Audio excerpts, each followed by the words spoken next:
By now, you are fully aware of the World of Warcraft YouTube content cycle.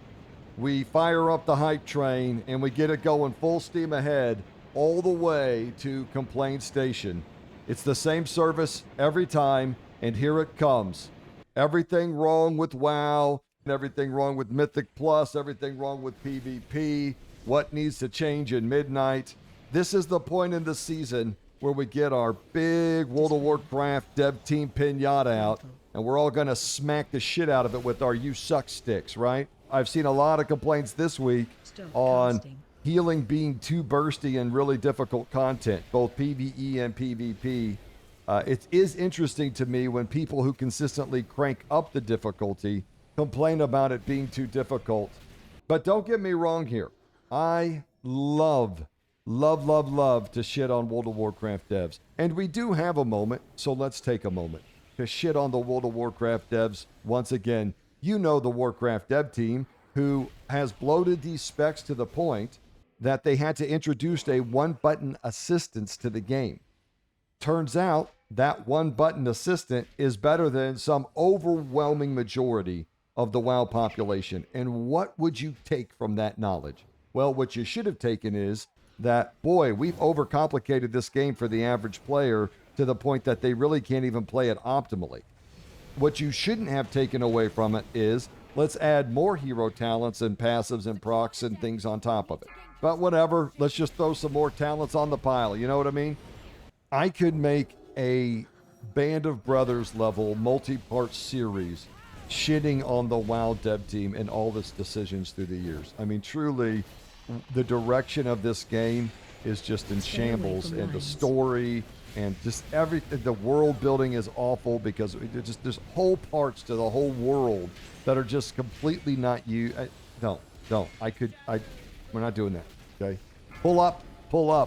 Watch your step. Listen, I love this shit on the dev team more than anything. It's one of my favorite hobbies.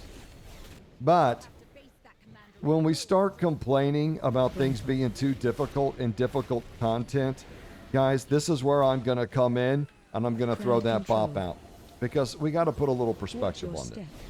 First off, on behalf of the Blizz dev team, I'd like to ask the Mythic Plus community for once and for all, please God, tell us, when is it okay to get one shot?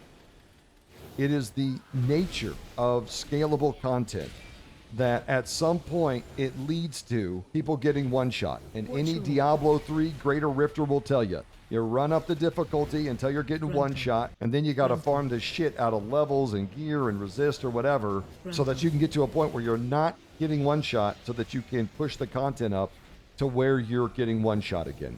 And that's what Mythic Plus leads to.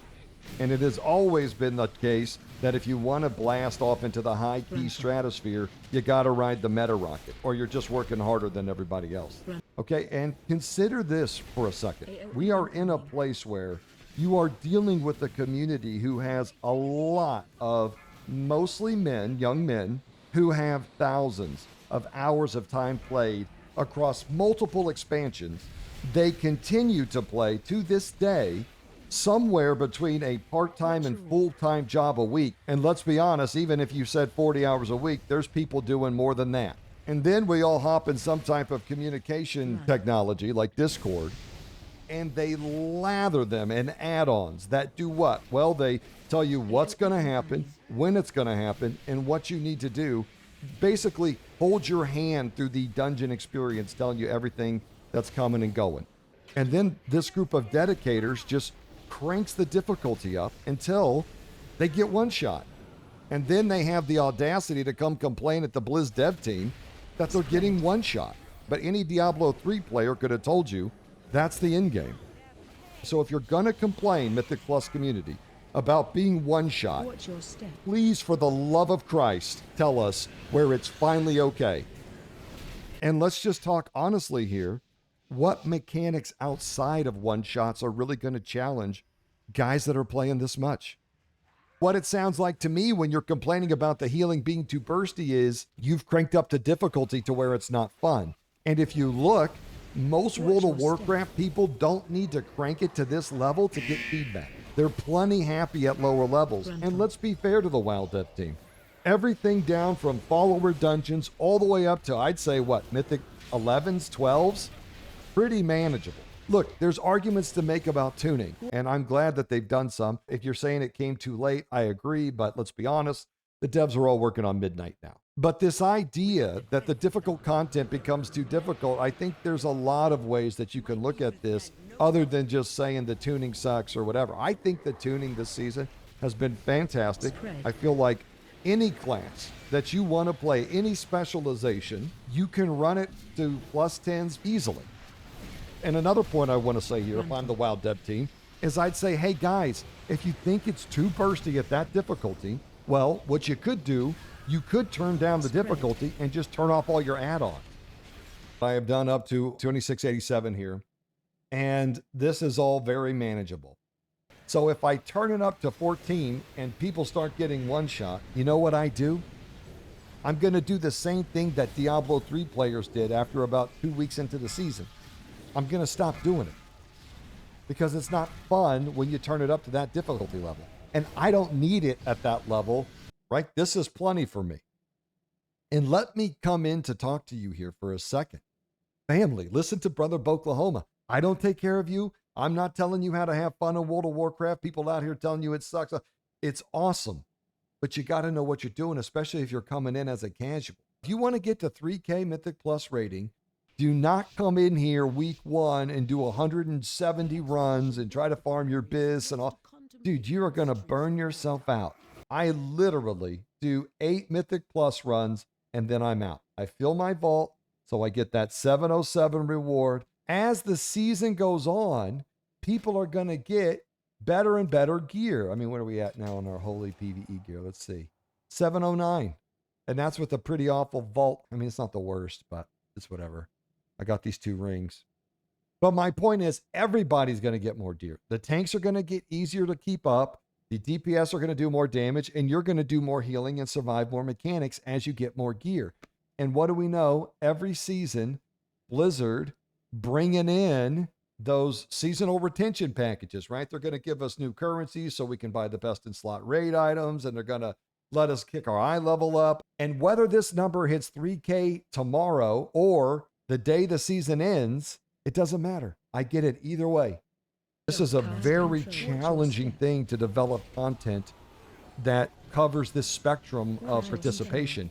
It's quite obvious, though, that a great solution is scalable content, but you're going to have to be aware that it's going to scale to where it one-shots. It always does. And so as you progress the difficulty up, I think it's always important to ask yourself, is this fun?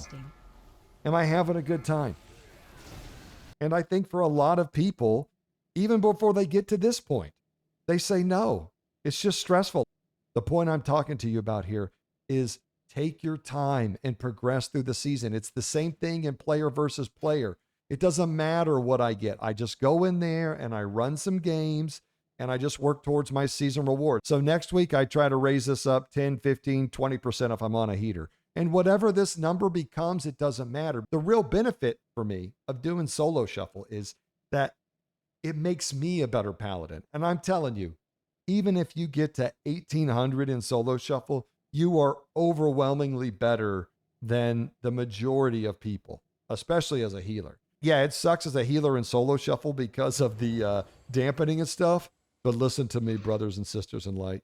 You come into solo shuffle, you take your licks, right? And then you get your awesome PvP gear as your reward. And then you go into random battlegrounds and you become a deity of light and healing. And it is erotic. I mean, you are carrying the team and it feels incredible. But the skills you develop in the solo shuffle and the way it forces you to set up your UI and become observant about what's going on around you. You can't just look at your keys. That's the benefit of PvP. PvP is where you really lock in those keybinds and they become almost automatic because they have to be to survive in this burst.